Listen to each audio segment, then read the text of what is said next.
Back to my channel. My name is Jaime and this is Let's Talk About It. So today I am here with the sixth part and the last part of the evolution of my ragdoll collection, guys. And we have been going over my doll collection over a series of 5 videos so far, and I will leave all of them down below so you can go see all of the ones that we've already talked about.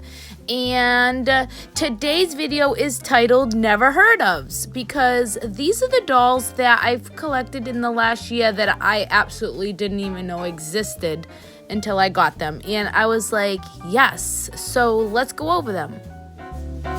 The first girl we're going to talk about today is Flipsy Girls. And Flipsy Girls came out in 2017, and it's a doll that's by the company J at Play. And J at Play is out of Hong Kong.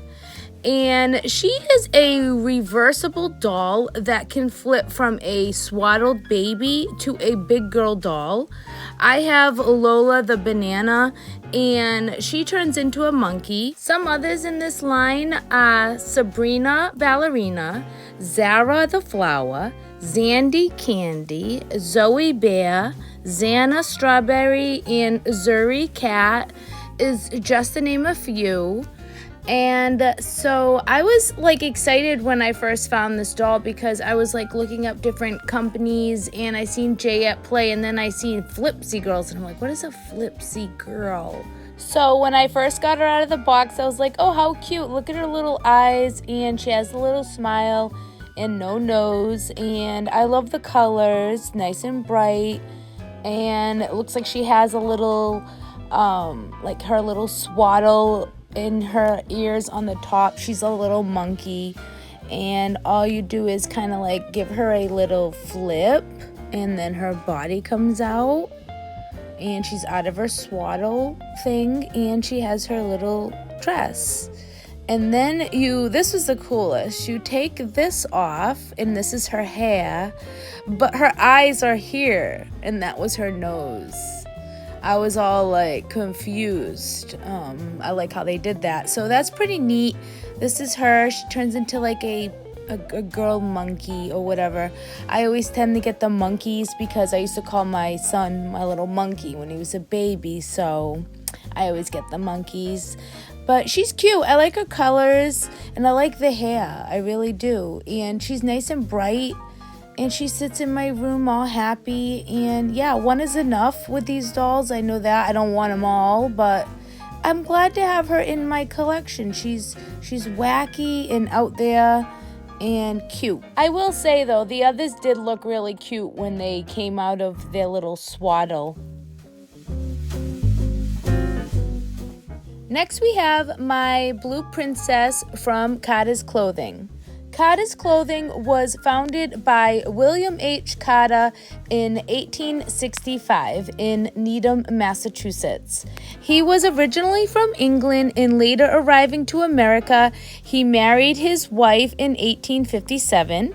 They had 4 children, and then William Henry Kata would go on to serve 2 terms in the U.S. House of Representatives from 1915 to 1919. After that, he became the president of the William Kata Company, which manufactured out of the 7 mills in Massachusetts, until 1990, when the family sold their business to Target, dropping the name to just Katas, and they came out with a spin-off line called Just One You, and that sold exclusively at Target stores. And then they made exclusive lines for Walmart and Amazon.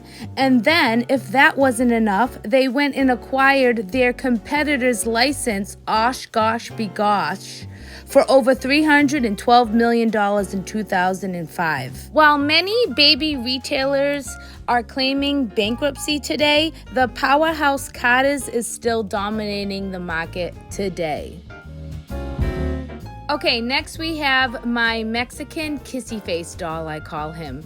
And I went over my Mexican doll history, and I think it's the first or the second video down below, so I'm not going to re-go over the history. It's just a traditional way for Mexican women to make a good living, like back in the 1970s, by selling their dolls to tourists, and they are so cute. I have 3 already. Every time I find one thrifting, I have to get it. I just love the colors, and I love the history, and I love that somebody's making a living off of these dolls better than they were before, making something else. I love everything about this. This little guy is kissing. I want to say he's kissing. He could be whistling, but I think he's giving a kiss. How cute. What a little flirty pie he is. I love his outfit. And I love his hat. He has these little sandals on that my other Mexican girl dolls don't have, so that's cool. And he has this like little thing in the front, like his little, like, I don't know, apron, or I don't know how they used to dress back then, but this guy is just so cute. I'm so happy to have him in my collection. I want to find another kissy girl to go with him and then like have them kiss on like a shelf. How cute is that? My next doll is from a company called Haba, and her name is Frida. She's from a line of dolls called Lily and Friends. Haba Toys made its first appearance at the Toy Fair in 1950 in New York, but it was a company in 1938 in Germany by a man called Eugene Habermas. I'm probably saying that wrong, but he was a businessman from Germany, and after he outlasted a few business partners, he ran multiple companies with his wife until his untimely passing in 1955, and then his wife and his son Claus took over, and now it's in its 3rd generation of running its business. And you can find these dolls on Amazon or their website, Haba USA. And I chose Frida. She is a 12-inch doll. She has a removable hat and dress. She has hair that's made out of a material called chenille. I'll write it right here. And it's a material I've never seen, I don't think, but I really like it. She has an embroidered face with blue eyes and freckles, and her shoes do not come off. That's awesome. And she is washable.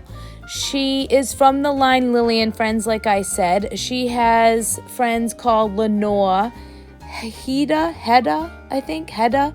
Nick, and Leon. That's just to name a few of them. I want a few more.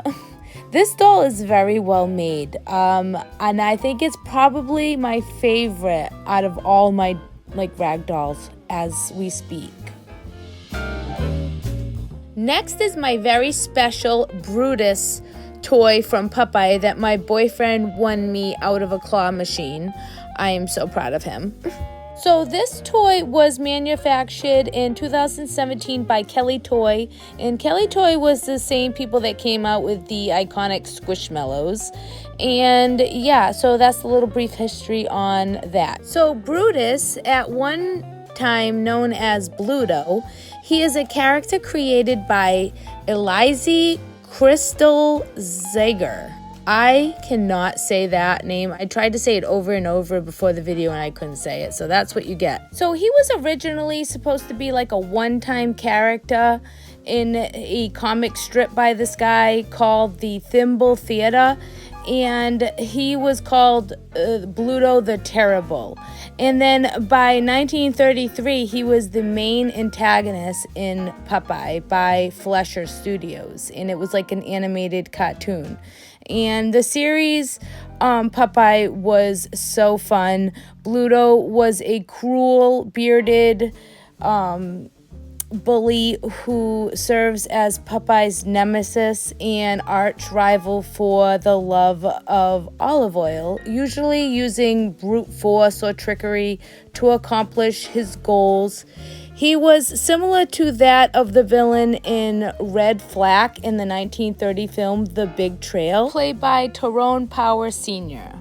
But it didn't matter how mean or tough Bluto was, Popeye always won because he ate his spinach. Bluto made his movie debut in the 1980s Popeye, played by Paul L. Smith.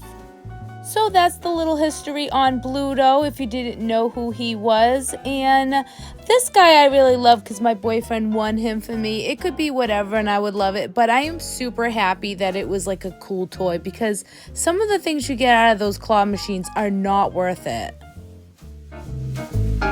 Okay, so the next doll we're going to talk about is a doll that I found at a yard sale this summer, and it's from the company called the Good Stuff Company.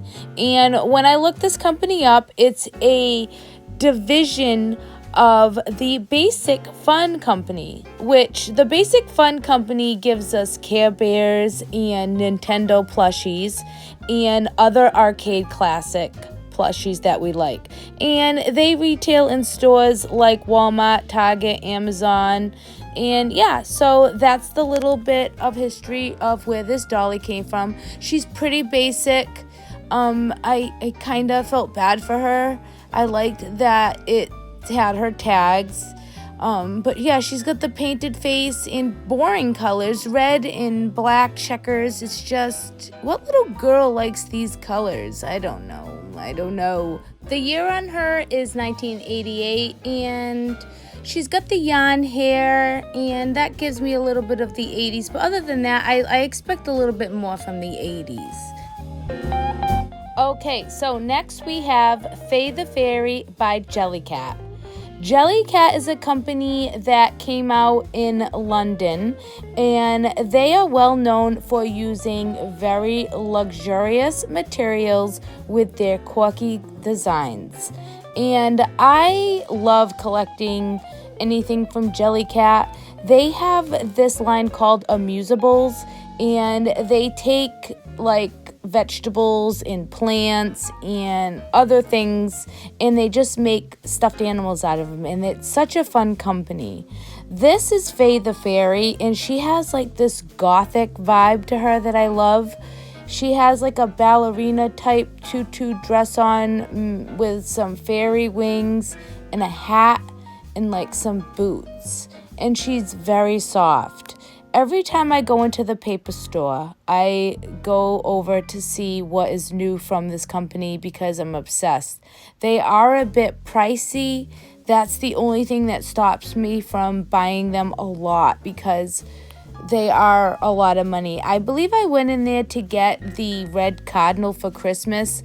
The thing wasn't even as big as the palm of my hand, and it was $16. I couldn't do that. I could not spend that much money on a little thing, but I like her because she's big and gothic and part of this video, so I needed it for research. But they have another one, like an autumn girl, and she has like an acorn hat on. She's too cute. I really love her. I think everybody needs Jellycat in their collection, def.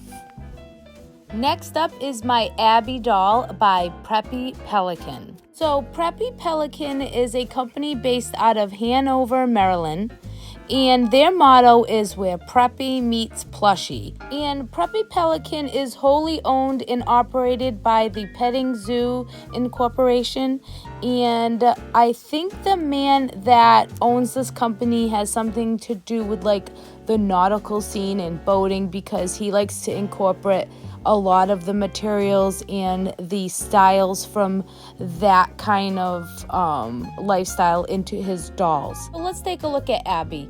She is a very, very well-made doll. Her face is all embroidery and her hair is yarn and it's like crimpy.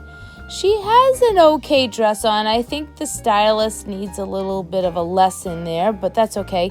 But I needed these feet in my life. These feet like make me laugh. I have her sitting on like a windowsill with her feet hanging down, and just to look at her feet, I laugh. I think the feet are just well designed. You can find these dolls at the paper store or online secondhand though, because I do think this company don't make them anymore, because I just can't find the actual site to buy them from. So that's the only thing with this company, but I'm very happy to own her because she is too cute. Okay, next we have a Pippi Longstocking doll from 1988 by Omega Toys. So Pippi Longstocking is a 9-year-old fictional character in a series of books and movies by Swedish author Astrid Lindgren. So the story came about when her daughter asked her to make her a get well story, and she, made Pippi Longstocking. When discussing Pippi, she explains that Pippi represents her own childish longing for a person who has power but does not abuse it. Although she is self-proclaimed the strongest girl in the world, Pippi usually uses non-violence to solve conflicts when protecting the children from bullying. She is accompanied by a monkey named Wilson and her horse that has no name, and has 2 friends named Tommy and Annika, and a suitcase full of coins, and that's how she stays so independent. Next on my list is my no-face sign doll. Guys, this was made by my good friend Marna over at Dolls Rescued, and we all met this year for our first dolly meetup up in St. Louis, and her friends that sew had this genius idea to make a doll that you sign. Well, I gushed about this idea, and she was so kind to make me one, and she braided the hair for me because I love blonde braids, and I just can't thank her enough for this doll. I looked at some of the signatures that people wrote on here, and I was cracking up. I almost forgot about this. It's such a good memory, and every time we meet up, I'm bringing this doll with me because I hope to have her filled all the way up by the time I leave this earth.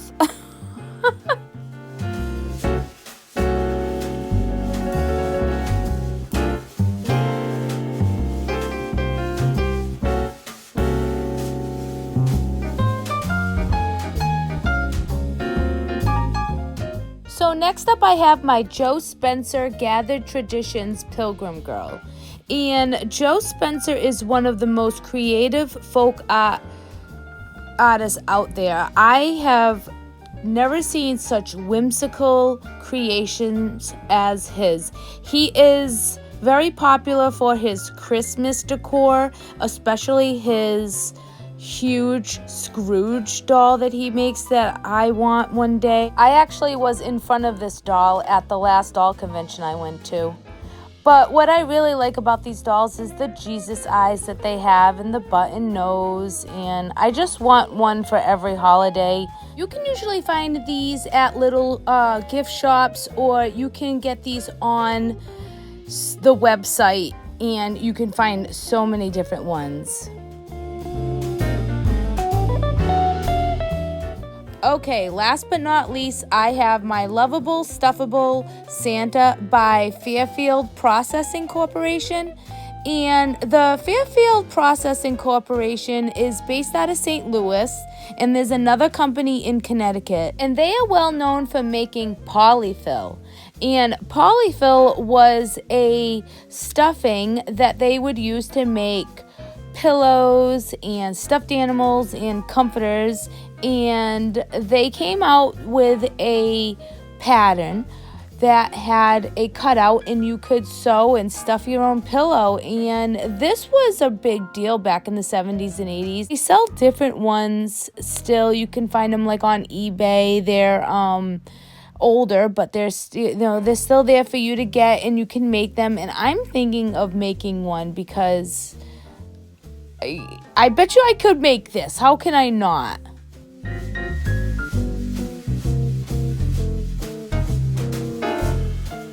So guys, that's the end of my part 6 of the evolution of my ragdoll collection.